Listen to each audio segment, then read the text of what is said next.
हाल ही में हमारा सोलकी का ऑपरेशन लॉन्च हुआ था 19 तारीख से। उसके बारे में बहुत संक्षेप में आपको मैं ब्रीफिंग करूंगा।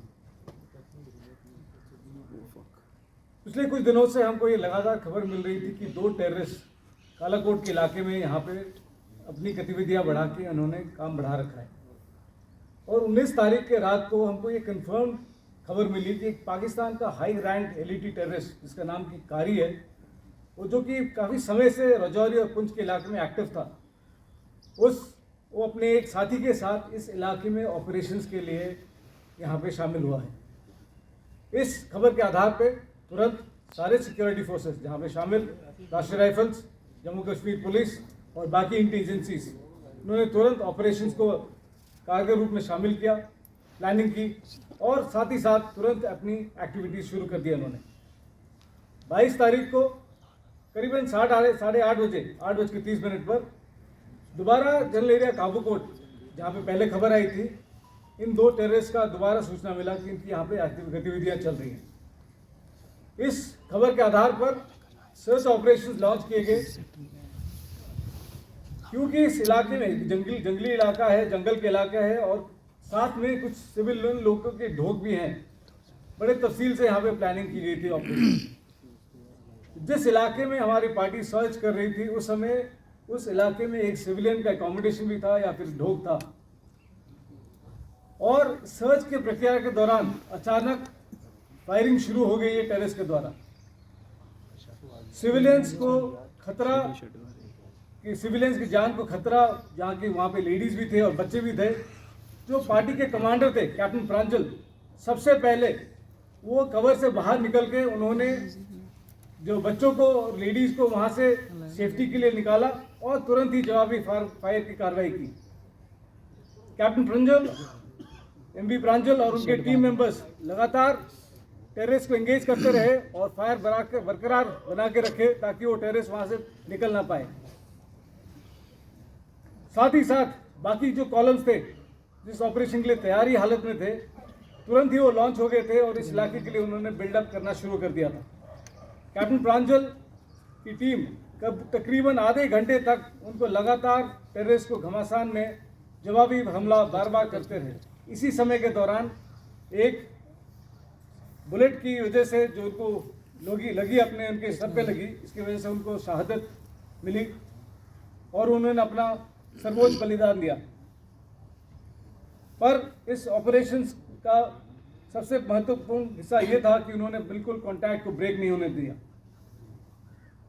उस इलाके के अंडरग्रोथ, बोल्डर्स, बहुत ही मुश्किल टेरेन, इस सब का एडवांटेज लेके टेररिस्ट जंगल के अंदर चले गए और लगातार फायर को उन्होंने बरकरार रखा। हमारे ट्रूप्स जिसमें कि शामिल है 9SF और 2SF, उन्होंने इस कांटेक्ट को बना के रखा और टेररिस्ट का सर हमेशा नीचे रखा। ये फायर फाइटिंग काफ़ी समय तक चलता रहा और इस समय के दौरान धीरे धीरे करके हमारे स्पेशल फोर्सेस और हमारे बहादुर जवान इन टेररिस्ट के नज़दीक आए। इस प्रक्रिया के दौरान हमारे 3 सोल्जर्स शुरू में घायल हो गए थे, उसके बाद में कंफर्म हो गया कि वो अपने चोट की वजह से उनका सैक्रिफाइस हो गया था। पर ये फायर फाइटिंग कंटिन्यू होता रहा और ये यकीन किया गया कि ये टेररिस्ट वहाँ से निकल ना पाए। जब तक ये ऑपरेशन आगे बढ़ता रहा, करीबन शाम का 17:30 बजे का समय हो गया था और अंदेशा था कि बहुत शीघ्र ही अंधेरा होने वाला है और इसके वजह से साथ ही साथ एडिशनल ट्रूप्स की बिल्डअप और प्लानिंग करी गई थी ताकि फिर वहाँ से कोई निकल ना पाए। इसमें हमारे अन्य RR unit 54 RR, 2SF, 63 RR, 9SF, सभी ट्रूप्स इंक्लूडिंग JKP, उन्होंने कॉर्डन को एस्टैब्लिश किया और यकीन किया कि उनकी पूरा अच्छी तरह से इस इलाके को कंटेक्ट को UAV के द्वारा, नाइट इनेबल्ड कैमरास और मॉडर्न इक्विपमेंट जो कि ऑपरेशन के लिए इस्तेमाल किए जा रहे थे, उसके सहायता से इस इलाके पे अच्छी तरह से निगरानी बनी रखी गई और ये यकीन किया कि टेररिस्ट वहाँ से निकल ना पाए।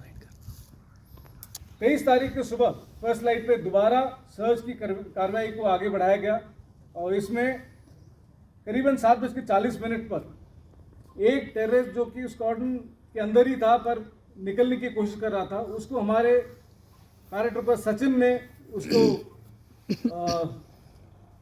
उसको आइडेंटिफाई कर लिया और उसने तुरंत ही उसके ऊपर फायर डाला।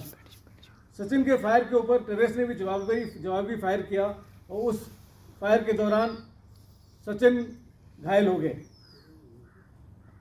पर तुरंत ही 2SF और 9SF की बाकी टीम्स ने तुरंत ही बिल्डअप कर लिया था और ये फायर को लगातार बनाए रखा गया और तकरीबन 1330 बजे तक दूसरा टेररिस्ट भी एलिमिनेट कर दिया गया।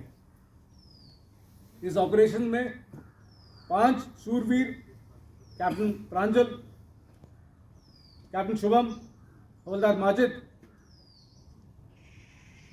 लास्ट नायक संजय बिष्ट, जो कि हाल ही में बुद्धल के इलाके में भी टेररिस्ट के साथ ऑपरेशन में ही शामिल हुए थे, और पैराट्रूपर सचिन, इन्होंने अपना सर्वोच्च बलिदान दिया।